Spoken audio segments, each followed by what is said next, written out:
अगर connection lost हो गया तो प्रयास कीजिए, प्लीज़ प्रयास कीजिए। आपके एक छोटे से एंडेवर से कई लोगों का भक्ति जाग जाएगा।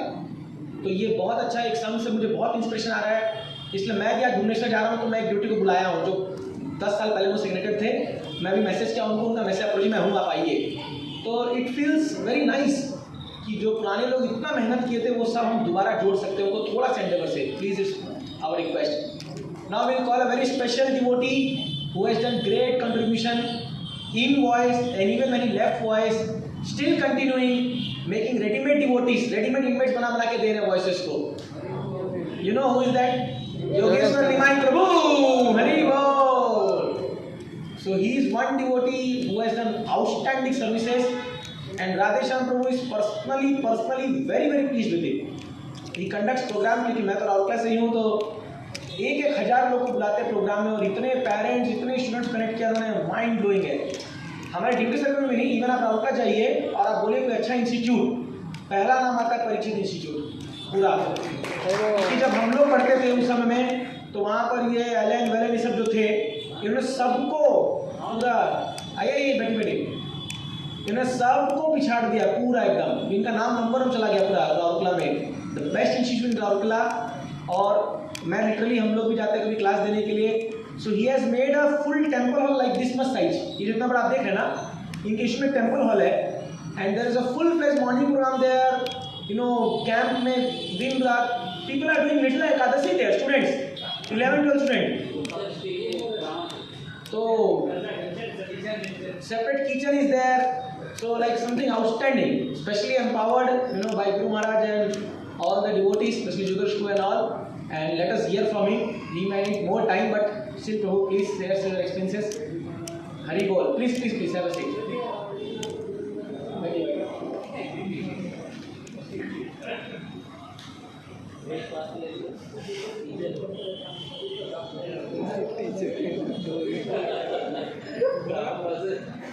क्या हो रहा है? सब पता है, कोई ड्रामा करते हैं माइक पर।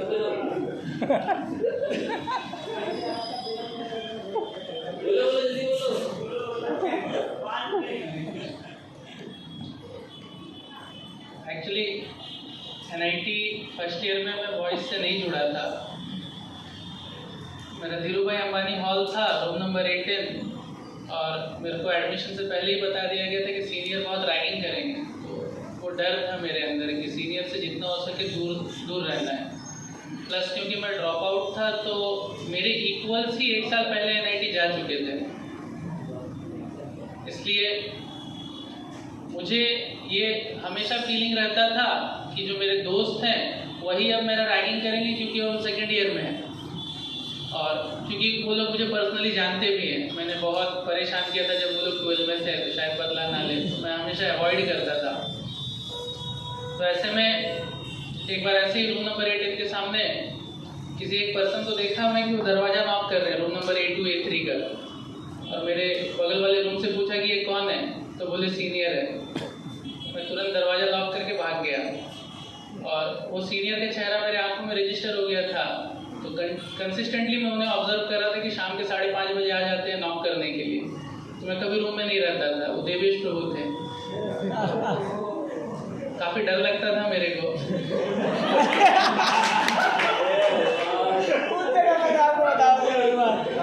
मैंने कभी इंटरैक्ट नहीं किया था, मैं बस इतना जानता था कि सीनियर है वो। इसलिए कभी वॉइस के बारे में ना जाना ना सुना।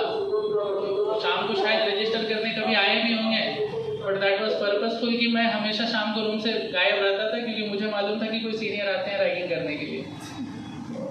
ऐसे सीनियर्स को अलाउड नहीं था, और हमारे एक बार ऐसा हो भी चुका था कि हमारे जोन के कुछ लोग हमें सेक्टर 2 फील्ड बुलाए थे, तो एक डर था सीनियर से।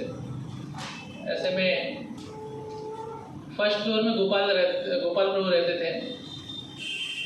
गोपाल प्रभु कनेक्टेड थे वॉइस से, वो कहीं जाते थे, कुछ कीर्तन वीर्तन करके आते थे, ऐसा बस वो हमें बताते रहते थे। हम लोग घूमने का प्लान बनाते थे, मैं पूछता था कहाँ हो, तो बोलते थे 1-2 घंटे में आ रहे हैं, बताते भी नहीं थे कि कहाँ हैं। एंड इट सो हैपेंड कि धीरे धीरे उन्होंने आसरा क्लब छोड़ दिया। एक्चुअली एक आसरा क्लब था हमारे NIT में, जो ऐसे गरीबों को पढ़ाने का कार्य करता था, तो मैं भी उसका मेंबर था और गोपाल सर भी थे। तो एक दिन गोपाल सर के रूम में बैठ के डिस्कशन हो रहा था। मैं उसे बोल रहा था, जब वो वॉइस के बारे में बताया कि वॉइस वाले होते हैं, माला करते हैं, ये करते हैं, वो मुझे बोले कि तुम भी वॉइस आ। मैं बोला मैं वॉइस क्यों जाऊँगा, मेरे को वॉइस नहीं जाना है, क्योंकि वहाँ पे सीनियर से इंटरेक्शन होता था, इसलिए मेरा डर था बहुत। तो उन्होंने मुझे कंडीशन दिया। मैं बोला कि तुम आसरा क्लब आ, तब मैं वॉइस जाऊँगा। तो वो बोला ठीक है, तुम वॉइस आ पहले, उसके बाद मैं आसरा क्लब जाऊँगा। और उस समय उन्होंने तुरंत राधेंद्र प्रभु को फ़ोन लगा के मेरे हाथों में पकड़ा दिया। मैं फ़ोन काट दिया डर से कि सीनियर है, क्यों तुम मेरे को फ़ोन दे रहा है इस तरीके से। बट इट टर्न आउट कि उन्होंने दोबारा कॉल किया और पकड़ा दिया फ़ोन, और उस समय राजेंद्र प्रभु मेरे को फ़ोन में बात की है। एक सीनियर इतने अच्छे से बात कर रहा है, मैं एक्सपेक्ट नहीं किया था। और बोले ठीक है कल आओ। बोला कहाँ आना है, तो बोले शाम को वही DBA के पीछे एक रूम MMC होता था वहाँ पे, तो वहाँ आना है बोल के। अब मेरे को फिर से डर लग गया, मैं गोपाल सर को पूछता हूँ रैगिंग तो नहीं करेंगे ले जाके वहाँ पे। फिर उन्होंने एश्योरेंस दिया और उसके बाद मैं गया। So that was the first time मैं किसी डिवोटीज से मिला वहाँ पे। एक्चुअली मैं भगवद गीता पढ़ना चाहता था, बट मुझे बुक्स नहीं मिल रहे थे। उसके बाद वहाँ पे मालूम चला कि the books are available and that is so cheap. उस समय कॉस्ट कुछ 120 रुपये था।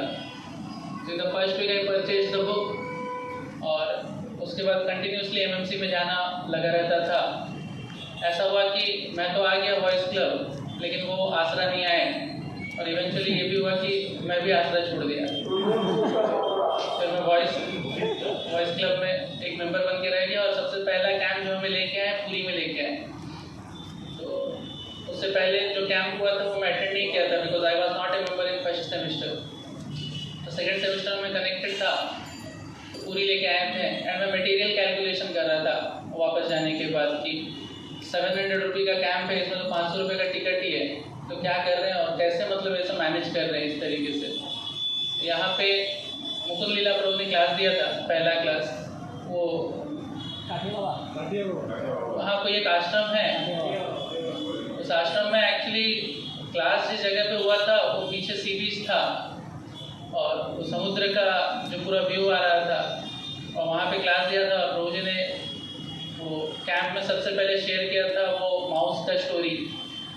वो हमेशा प्रभु जी शेयर करते हैं, जैसे मैं जानता हूँ कि there all the mouse are running इधर उधर, और लास्ट में वो इस तरीके से बताते हैं कि गेट मतलब सारे माउस बिजी हैं बस एक एक स्टेज ऊपर जाने के लिए, और इवेंचुअली जो है गेट जेल का दरवाज़ा खोल दिया गया, but still nobody is willing to come out of the cage. ऐसा तो वो कैंप रहा। वो कैंप के बाद थोड़ा सा सीरियसनेस आया, इवेंचुअली उत्कर्ष कैंप।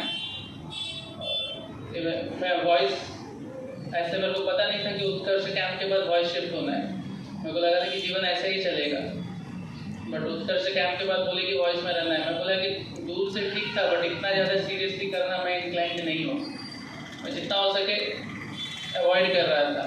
बट फिर भी राकेश नल्ला प्रभु थे, वो सीधा मेरे रूम को आ गए। रूम में बैठे हुए थे, बोले कि चलो थर्ड सेमेस्टर के बिगनिंग में।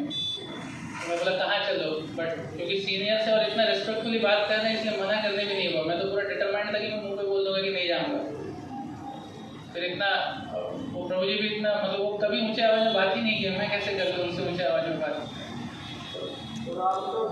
मेरा झोला पकड़ के ले गए, मेरा झोला गया तो मुझे भी जाना पड़ा। मैं वॉइस किया, वहाँ पे एक लॉकर दिए नीचे में, और अब मैं वहाँ से सोच रहा हूँ कि कैसे निकलूँ। कोई तो बहाना करूँ कि ये ज़रूरत आ गया, वो ज़रूरत आ गया, पढ़ाई नहीं हो रहा है। पढ़ाई तो मैं ऐसे 4 साल किया भी नहीं, पढ़ाई नहीं हो रहा है ये वो बोल के। तो एक साई प्रभु थे एक हमारे, वो भी वॉइस आए थे और वो छोड़ गए। वो 2-4 दिन में जो है 2-4 दिन में वॉइस से निकल के वापस हॉस्टल चले गए। तो मैं कुछ दिन तक उनका फॉलोअप किया कि अरे क्या बहाना करके निकला, तो बता मेरे को भी निकलना है।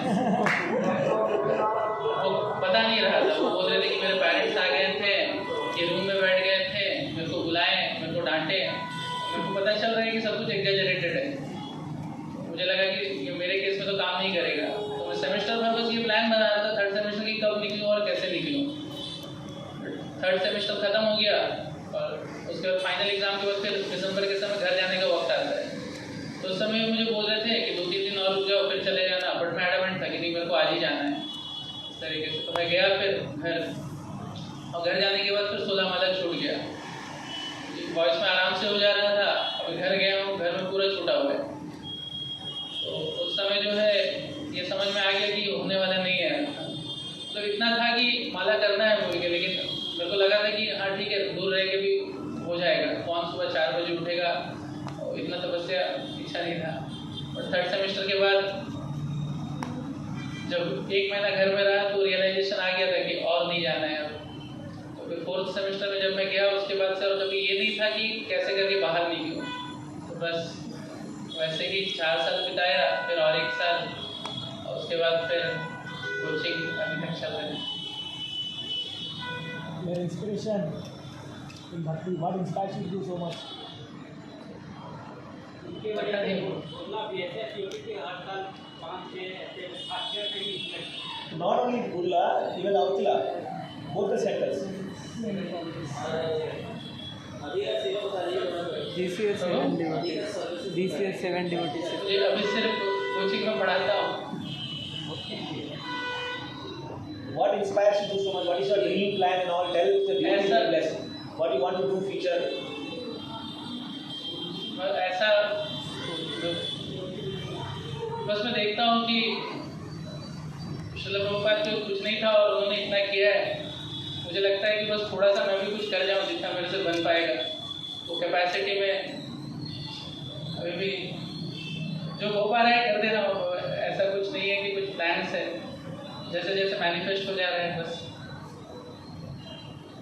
Hari Bol, Jai Ho. So this year Prabhupada shifted 7 devotees in voice, 7 devotees from institute, 1600 devotees.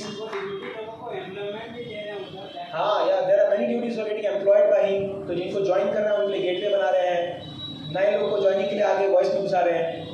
तो lot of services is doing and very specially empowered. So please devotees, bless such devotees more and more. Other people also do the same thing. So we need such devotees to help.